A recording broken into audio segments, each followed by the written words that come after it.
we are. Nice backup. Appears to be a wreck up here. This could be a long time.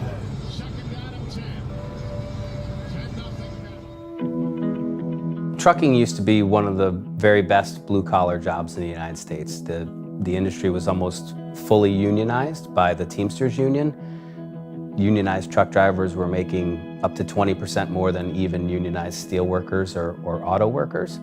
It was one of the best jobs you could get, and when you got one of those good jobs, you were likely to stay in it until you retired. And what happened was the industry was deregulated. In 1980, the union was pushed out of the big segments of the industry, and wages and working conditions followed.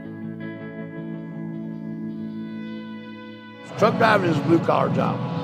There's nothing glamorous about it. You know, most of the common person thinks, oh, anybody can drive a truck. They don't take into consideration you're gone from your family. You work long hours. I typically work a 14-hour day. My pay structure is everything is based off of a per-mile basis. You have to manage your available time to drive to be able to make that and still take your 10-hour break. How long are you going to wait to get loaded? How long does it take you to get loaded? Your clock is running, and you're losing time that you can drive.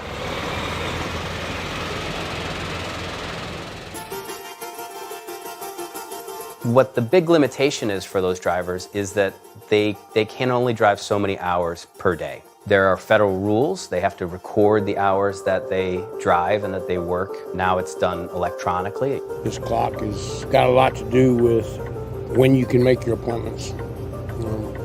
You run out of time, you legally can't drive. If you get caught, you'll get shut down. The typical long-haul truck at a big company will only be actually rolling on the highway, generating revenue 7 to 8 hours a day. Another 7 hours or so of that day, they'll be waiting, they'll be performing other kinds of unpaid work, and then for 10 hours, they're required to take a break. You're not paying the driver for the vast majority of that time. You're really only paying them for the time that they drive. New drivers might end up getting paid somewhere in the low 30s in cents per mile. What that means in terms of total income is that a new driver might earn somewhere around $40,000 to $45,000 today, and in many cases does not work out to minimum wage.